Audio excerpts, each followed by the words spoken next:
Well, one more piece of news on this, and the Trump administration has denied Iran's foreign minister a visa to visit the United Nations in New York later on this week. Mohammed Javad Zarif, as seen here on a previous visit, had been expected to speak to the Security Council about the assassination of General Soleimani.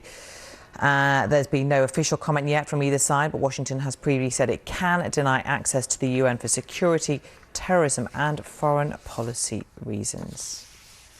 Well, large crowds have gathered in the Iranian city of Kaman for the burial of General Soleimani, the military commander killed in a US drone strike last week. Let's take you to the scene there live now in Kaman, where thousands of people are on the streets ahead of his burial. Many of the mourners are carrying his photos. Some are waving red flags, which in the Shia tradition symbolises a readiness for battle. The general's funeral procession has travelled right across the country over the past few days before arriving recently in the past few hours in his hometown. He will be buried in a martyr's ceremony in the next hour or so. We will be speaking live to one of our correspondents later in the programme. First, though, Gareth Barlow reports on the events of the past 24 hours. Helicopters fly over Baghdad as the United States insists its forces will remain in Iraq. Washington has been forced to deny that this draft letter, written by a senior US Army general, suggests American troops are withdrawing from the country. In it, Brigadier General William Seeley writes, "As requested by the Iraqi Parliament and the Prime Minister, we will be repositioning forces over the course of the coming days and weeks. Coalition forces are required to take certain measures to ensure that the movement out of Iraq is conducted in a safe and efficient manner. We will conduct these operations during hours of darkness to help alleviate any perception that we may be bringing more coalition forces into the IZ." Iraqi MPs have called on American troops to leave, and US government officials acknowledge the letter is genuine, but says it explains the US is moving troops out of the capital to provide protection elsewhere and isn't withdrawing. The Defence Secretary Mark Esper said the letter was inconsistent with US policy. With regard to that letter, which I've read once, I can't tell you the veracity of that letter, and I can tell you what I read. That letter is inconsistent with where we are right now. The clamour for clarity comes amid the fallout from America's killing of Iran's top military commander as he visited the Iraqi capital. Qasem Soleimani was Iran's man on the ground in the Middle East. Tehran has vowed severe revenge for his death and has already withdrawn from the 2015 nuclear accord. Tensions are at historic highs and there's little clarity over what's going to happen next. Gareth Barlow, BBC News. Well, one more piece of news on this, and the Trump administration has denied Iran's foreign minister a visa to visit the United Nations in New York later on this week. Mohammed Javad Zarif, as seen here on a previous visit, had been expected to speak to the Security Council about the assassination of General Soleimani.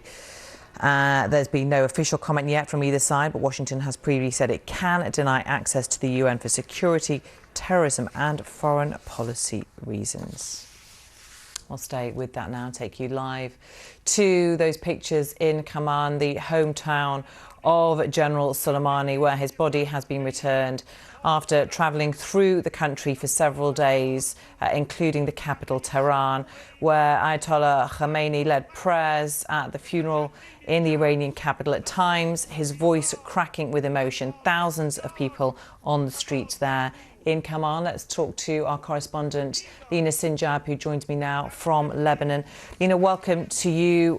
The pictures look like there are many thousands of people on the streets, mirroring what we've seen over the past few days as General Soleimani's body has travelled from Iraq throughout Iran and finally to his hometown for his burial.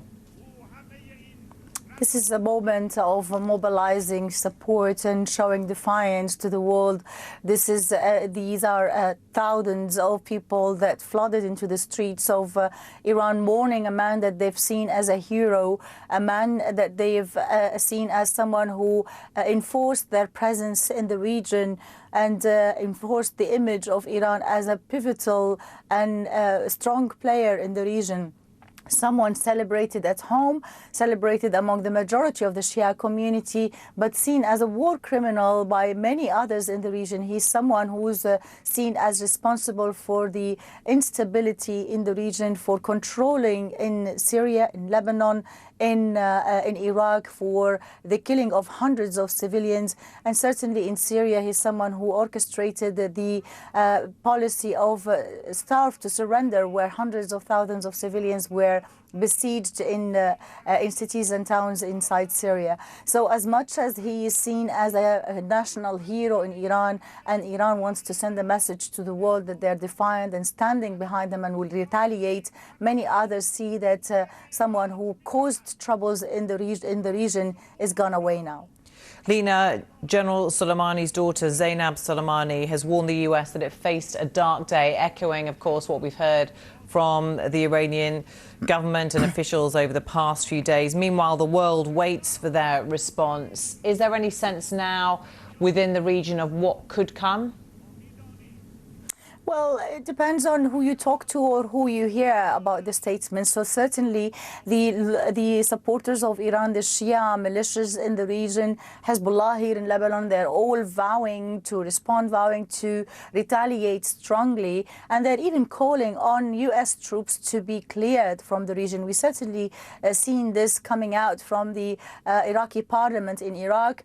We've seen lots of threats coming from different Shia militias. In fact, some rockets fell into the green zone, the most fortified green zone close to American bases where anti-ISIS coalition are based. So there is a huge threat, but also there are responses coming from the US with even escalating threats that the US will target Iranian sites, including Iranian cultural sites. It's really tense time with high tension.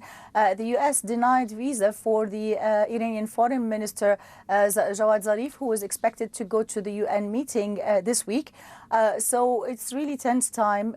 Other players in the world like France, Britain and Germany are calling for de-escalation, calling for self-restraint.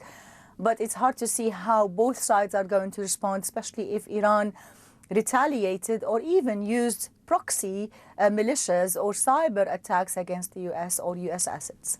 OK, Lina, for now, thank you. Well, these are the pictures live in Kerman. Officials in Iran said that as the funeral procession passed through the capital, Tehran, more than 1 million people were on the street. We don't know if that is indeed the case, but there are clearly many, many thousands of people there to pay their final respects as that funeral is due to get underway finally in the coming minutes.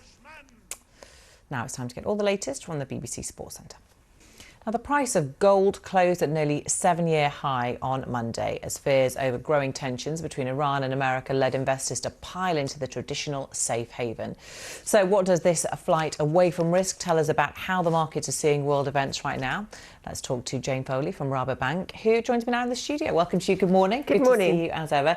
Gold, first of all, always seen as a safe haven. What does this 7-year high tell us about how the markets are reacting to geopolitics? Well, first of all, we saw that 7-year high yesterday, but already in the Asian session this morning, we've seen markets a little bit braver. We've seen movement out of gold. We've seen gold come off those highs. We've seen oil come off those highs as well that it registered earlier in the week. And this is because the market is beginning to guess that neither side, neither the US nor Iran, really wants to go into full-blown war. So some of the movement into safe havens has already started to dissipate. But of course, this is a very sensitive and fast-moving situation. We'll have to see how this evolves. And certainly gold is still very well supported. Why is that? Why is it considered so safe at times of uncertainty? Well, this is a very interesting question, and it goes back hundreds, if not thousands of years. Now, compared with, say, property, gold can be carried around. And this is really historically why it's such a safe haven. It has an intrinsic value. You can see it.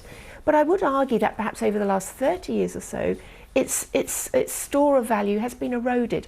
And perhaps if we go back to the 1990s, we can go back to the first Gulf War, gold didn't hold its gains during that conflict. And many people then said, well, why would you buy gold when you have a negative yield, meaning you've got to pay for storage, you've got to pay for insurance, when you can buy government debt, you can buy bonds. But of course, last year, a lot of government debt became negative yielding. And I think that has meant that gold, again, has become, again, reinvented perhaps as a store of value for many investors. OK, Jake, interesting stuff. We'll talk to you a bit more in the papers a little later on. Thank you.